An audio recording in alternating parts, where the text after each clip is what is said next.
di salah satu sudut paling terpencil di Skotlandia, di mana Samudra Atlantik seolah tak pernah beristirahat, ada sebuah menara batu yang berdiri sebagai saksi bisu. Selama lebih dari 100 tahun, keheningannya menyimpan sebuah kisah yang belum terpecahkan.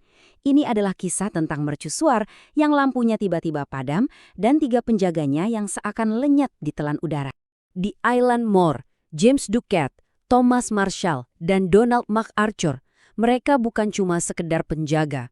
Mereka adalah detak jantung dari mercusuar itu yang memastikan cahayanya selalu menembus badai tergelap sekalipun. Lalu, suatu hari, detak itu berhenti. Mereka lenyap begitu saja, tanpa jejak, tanpa saksi, hanya meninggalkan sebuah pertanyaan besar yang masih menggema sampai hari ini. Sinyal pertama kalau ada sesuatu yang sangat-sangat salah, itu bukan datang dari pesan darurat, bukan juga dari daratan. Peringatan itu justru datang dari pekatnya kegelapan di lautan itu sendiri. Kapten kapal uap Archie Thor mencatatnya dalam logbook. Lampu di Flannan Isle padam. Coba bayangkan, di tengah lautan ganas dan cuaca buruk, mercusuar yang mati lampu itu ibarat lonceng kematian bagi para pelaut. Sayangnya laporan ini tertahan oleh badai, baru sampai ke daratan beberapa hari kemudian. Dan saat itu, setiap detik yang terbuang membuat misteri ini jadi semakin dalam. 11 hari kemudian, barulah kapal bantuan bernama Hesperus tiba. Mereka datang untuk pergantian tugas rutin. Harapannya, ya disambut dengan lambaian tangan hangat seperti biasa. Tapi yang mereka temukan, hanyalah keheningan yang menusuk tulang. Kapten Harvey, nahkoda Hesperus, langsung punya firasat buruk. Seharusnya ada bendera yang berkibar dan 3 orang penjaga menunggu di dermaga. Tapi ini kosong. Klakson kapal yang meraung kencang hanya dijawab oleh desau angin. Suar yang ditembakkan ke langit kelabu lenyap begitu saja, tanpa balasan. Akhirnya, dengan rasa cemas yang memuncak, seorang penjaga pengganti, Joseph Moore, turun ke darat sendiri. Saat Joseph Moore melangkahkan kakinya ke dalam, yang membuatnya merinding itu bukan apa yang ada di sana, tapi justru apa yang tidak ada. Nggak ada suara api di perapian, nggak ada suara langkah kaki, dan yang paling aneh, jam di dinding membeku, seolah-olah waktu itu sendiri telah menyerah di pulau ini. Pemandangan di dalam itu seperti sebuah teka-teki yang membingungkan. Di satu sisi, semua tugas penting sudah selesai. Lampu bersih, minyak terisi penuh. Tapi di sisi lain, kehidupan seolah terhenti secara mendadak. Makanan masih tersaji di meja, satu kursi terjatuh. Seolah ketiga pria itu menguap begitu saja di tengah-tengah rutinitas mereka. Nah, ini dia, petunjuk yang paling janggal dari semuanya. Di tengah musim dingin Atlantik Utara yang ganasnya bukan main, satu setel jas hujan masih tergantung rapi. Itu artinya ada seorang penjaga berpengalaman yang lari keluar menerjang badai tanpa perlindungan sama sekali. Ini bukan sekedar kelalaian, ini tindakan yang melawan semua insting untuk bertahan hidup. Sebenarnya, apa yang begitu mendesak sampai dia lupa hal sepenting ini? Telegram yang dikirim Kapten Harvey ke daratan tidak bertele-tele. Pesannya singkat, tajam, dan penuh dengan kepastian yang suram. Di pulau itu, sebuah tragedi telah terjadi. Tapi, wujud dari tragedi itu masih jadi sebuah misteri besar. Keheningan aneh di dalam mercusuar hanyalah satu sisi dari koin. Di luar, di atas bebatuan yang terus-menerus dihantam angin, penyelidikan resmi justru menemukan cerita yang sama sekali berbeda. Cerita tentang kekerasan dan kekuatan yang luar biasa. Kontrasnya begitu mencolok. Di dalam, semua tertata rapi. Di luar, jejak kekacauan total. Dua pemandangan ini seolah berasal dari dua dunia yang berbeda. Dan ini jadi petunjuk kuat bahwa apapun yang terjadi, sumbernya datang dari luar, dari kekuatan alam yang brutal dan tak terduga. Coba kita bayangkan ya, dermaga barat itu letaknya 34 meter di atas permukaan laut. Itu kira-kira setara dengan gedung 10 lantai. Ombak badai biasa nggak akan mungkin bisa mencapai setinggi itu. Tapi buktinya jelas. Pagar besi yang kokoh bengkok seperti kawat. Sebuah balok batu seberat 1 ton tergeser dari tempatnya. Jadi, kekuatan macam apa yang bisa menjangkau begitu tinggi dan menyebabkan kehancuran sedahsyat ini?